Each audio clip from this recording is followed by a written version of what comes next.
What's up, guys, and welcome back to another Danny Plays video. Today we're doing Inktober again. Today we will be doing days 7 and 8, and I will finally be caught up. And the topic for the first one that I am currently drawing is fan. And I thought to myself, how can I be creative with this? And I could not think of anything, because the only two things that were coming to my mind were a literal fan and a fan of a sport occasion. So what I decided to do was try and get creative with one of those two things. So since it's Halloween, I decided to make a deadly fan. I made a fan with like metal spidery legs, and I made the blade sharper. So this thing is like a killer fan. Perfect. I mean, who doesn't want a robotic killer fan in their house? Also, the cage. I'll get to the cage when we get there. But right now, basically what I'm doing is I am drawing the blades now. And I actually draw that second blade in the wrong place.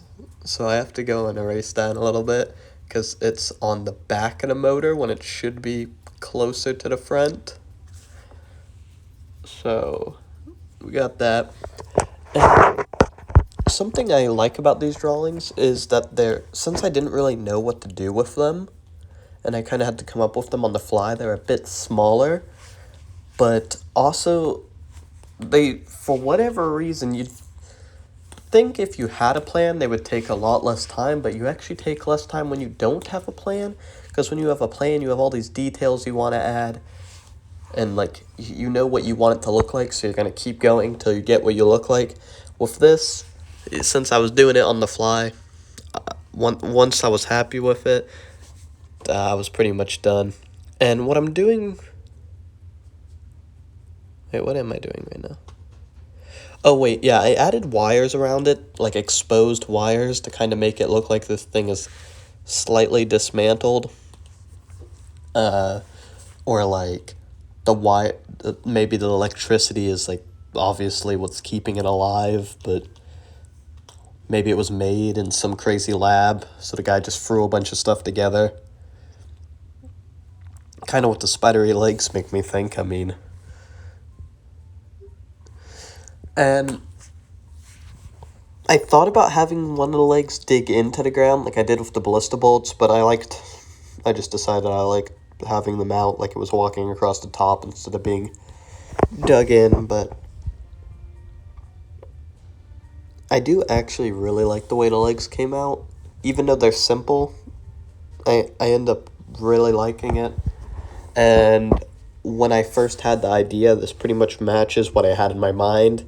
My only issue with it is it seems a bit too simple, but sometimes simple's a good thing. I think that simple can be a good thing, and I think in this case, less was more, because one, it's one of those tiny fans, so if I was drawing it bigger, I could add smaller details, and I could have done like shading and stuff, but I need to work on that, so I didn't do that. But I'm fine with it being simple. I think for the most part, my art style is pretty simple. And then just like, at least in terms of texturing and stuff. And I think that's fine. Now what I'm doing right now is, these house fans usually have cages around them to stop you from getting cut on the blade. So what I was going to try and do is do like a broken one that almost looks like the mouth of a Venus flytrap.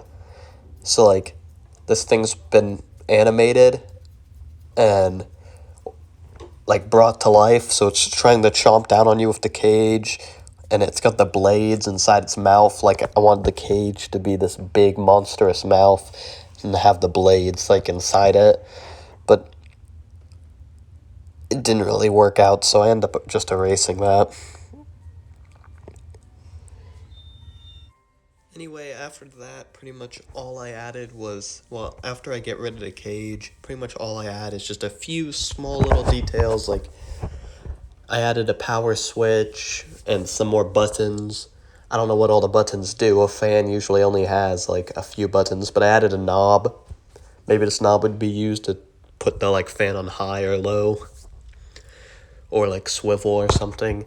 But I added a bunch of little details on the like, well, what would you call that? I guess the stand? I don't know. And that's pretty much it for this one. So I'll just let you guys listen to the music while we wait for the next one.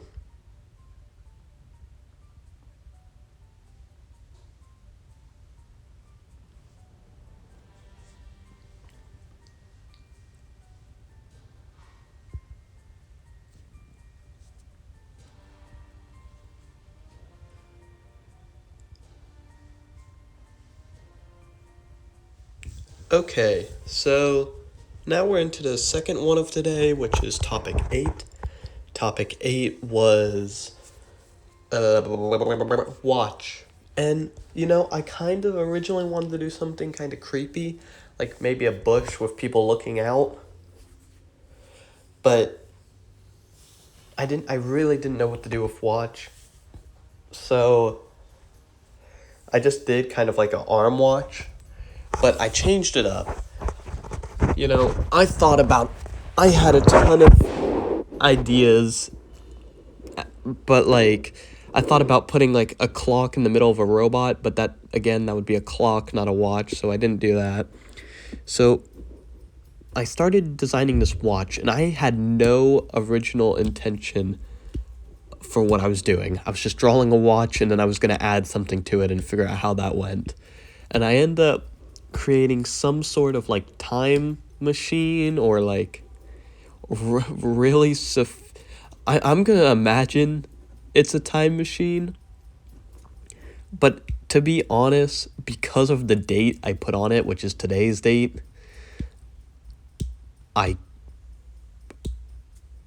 honestly could just say it's a way over sophisticated modern day watch. Like, someone was like, you want a watch that'll tell you the date and times from different universes, because I have like a second watch to it that's coming out of the first one. So I kind of imagine that like tells you the time in like another timeline, I guess. And that's what I'm doing right now. And it looks a bit odd, but I think odd is kind of good. I was kind of going for a steampunky vibe like I did in a bunch of my time-lapse videos, but like art. And I've never drawn in a steampunk vibe, so I don't know if I got it across. I didn't actually add any steam, which kind of removes that, but I should have added like one exposed gear, but I didn't, and that's fine. Oh, also, the reason you just saw me go around count is because I realized that I accidentally added one extra time, so there were two 12s technically, or I guess there was a 13. And I started adding these pipes, and I say pipes because in the last one, the wires didn't have any lines across them, and I end up using the same wire design from the fan in this one later. So these are kind of like pipes, metal pipes that connect them, and maybe they've got some liquid that allows you to time travel in them.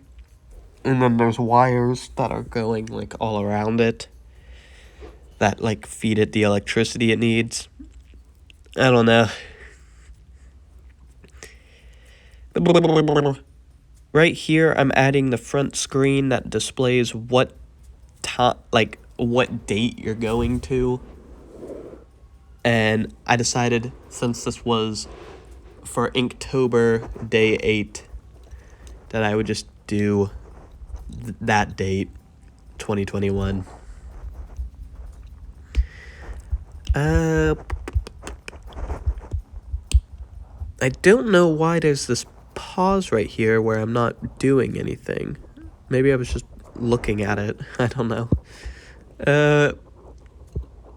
So I add more pipes, and I make sure everything is connected in the end. So the body of the watch is attached to the monitor, and the monitor is attached to the secondary watch, and the secondary watch is attached to the body of the watch.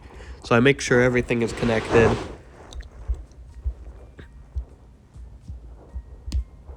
And then I start adding wires on the bottom, like I said. Now, with these wires... Oh, wait, let me explain. This box looked way too bland, so I end up just trying to detail it a little bit by adding an upside-down trapezoid. And then adding, like, 3 dots. So that was pretty good, I think. And I outlined it to make the box look a bit more like a screen. And see, I added a wire underneath it, and I'm not sure how I feel about that one. I end up keeping it, but I'm not sure. Oh, and once I get all these wires once I get all the overlapping wires done on the bottom, I go in and add lines. I go in and add lines around the outside in kind of a swirling pattern to make it look like it's opening a portal to like the different timeline. And that's pretty much it for it. If you like this video, remember to like and subscribe, and I'll see you guys in the next one. Bye.